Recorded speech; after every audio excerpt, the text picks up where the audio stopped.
This is a story by Annie Sullivan. She was born on April 14, 1886, and she passed away on October 20th, 1936. It's a biography by Becky Davis and Aileen M. Berry. It was illustrated by Paula Sheedle. And think as you read, who is Annie Sullivan? What special things does Annie learn to do? Page 92, Tewksbury. What is this place? 10-year-old Annie Sullivan clutched her brother's Jimmy's arm and squinted at the building in front of her. With her other arm, she rubbed her red puffy eyes. She hoped the man who had brought them here would not think she had been crying. Her eyes were swollen because of a sickness that had left her almost blind. This is Tewksbury, answered the man, a home for the poor.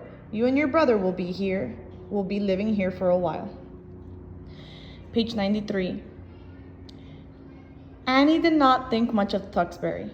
Many of the people there were old or sick. Like Annie and Jimmy, they all had no one to take care of them. Annie stayed closer to Jimmy. I'll take care of you, she told him. Jimmy was lame, and the pain in his leg grew worse every day. One morning, Annie woke up and found that Jimmy's cot was gone. He had died during the night.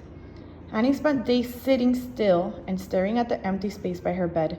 She did not want to play. She did not even want to talk. One day, a girl about Annie's age walked over. Would you like me to read to you? The girl asked. Annie listened as her new friend read stories from books. Annie tried to see the pictures, but she saw only colored shapes. I want to learn how to read too, Annie thought.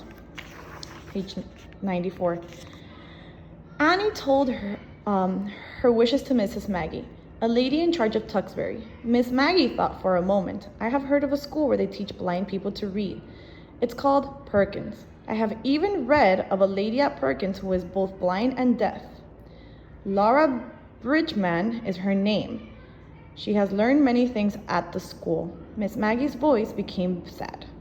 But it costs money to go there. You don't have any money, Annie. You may as well face it. You will be at Tewksbury for the rest of your life.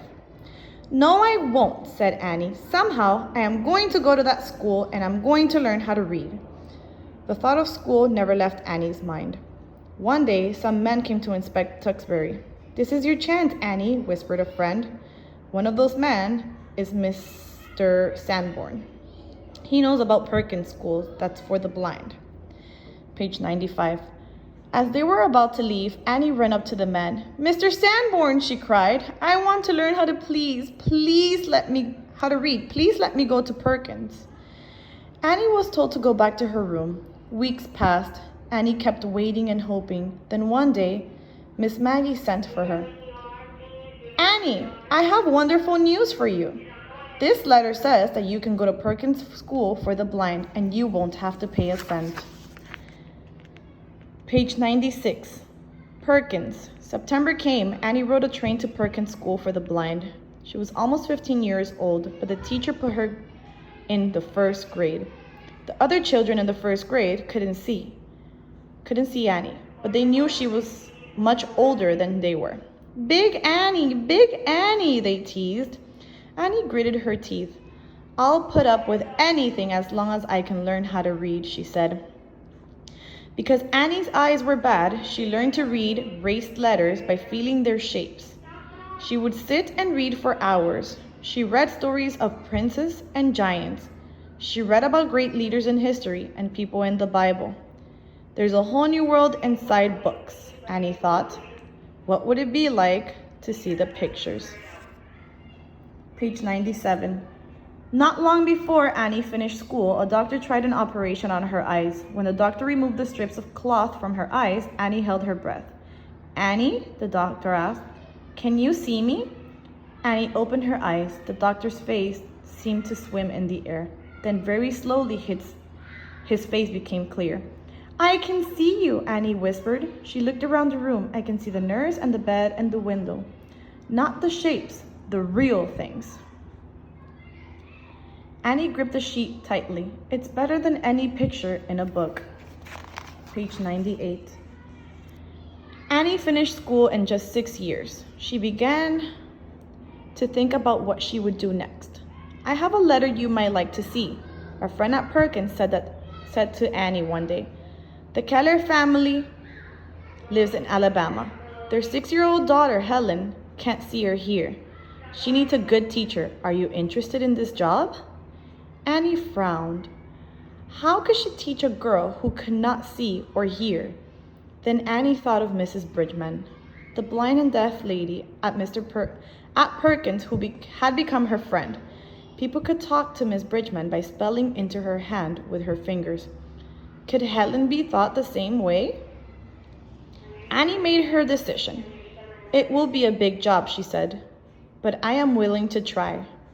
Annie didn't have much to pack. A few days later, she was on the train to Alabama. Annie stared out the window. She thought of little Helen Keller. Clack-a-clack, clack-a-clack. The wheels rattled below her. Blind and deaf, they seemed to say. Page 99. Annie said to herself, I was blind too. I learned to read. I know the finger alphabet. I'm sure I can help Helen to understand me. I'll do my best. When Annie got to Keller's home, the first thing she saw was a little girl. The girl's hair was messy, and her dress was so dirty. So this is Helen, Annie thought. She gave Helen the doll she had brought for her. Page 100. Alabama. At supper, Helen sat beside Annie. Annie watched as Helen's mother tried to get her to eat. Helen just threw her spoon and grabbed her food off her mother's plate. Then she ran away from the table. Annie went to find Helen. She laid the doll in Helen's arm. Then she spelled the word DOLL into Helen's hand. Helen smiled.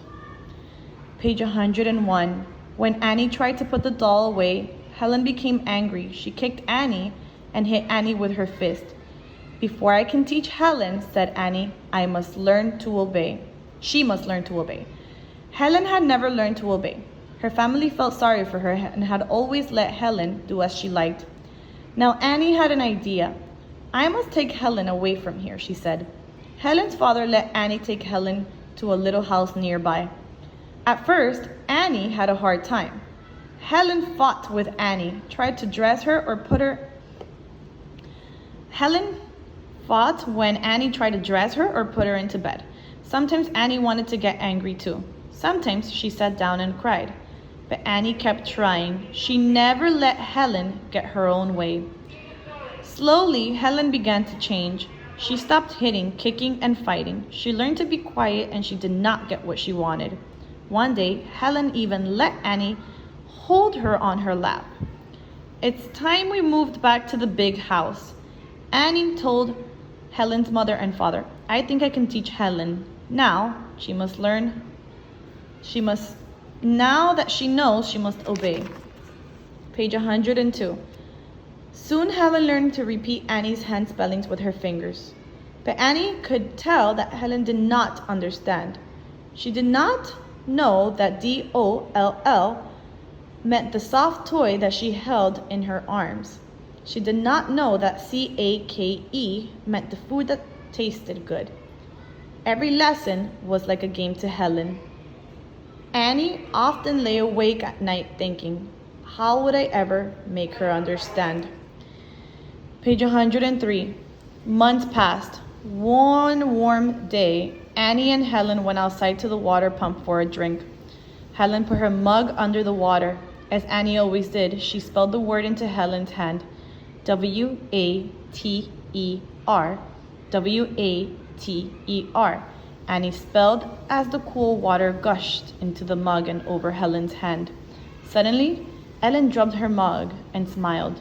Her fingers quickly spelled the word back into Annie's hand. Helen spelled the word again and again. Something was different. Page 104. She understands, Annie whispered.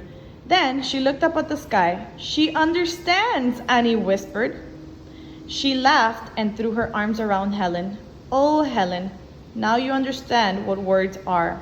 Now I can teach you to talk with your fingers, just as well as anybody else can talk with their mouth. Helen pointed to the pump. PUMP.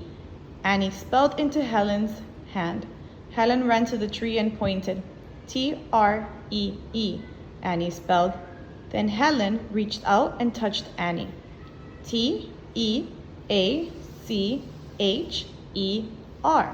Helen learned hundreds of new words that day. At last, Annie Sullivan had freed Helen Keller from her dark, silent prison.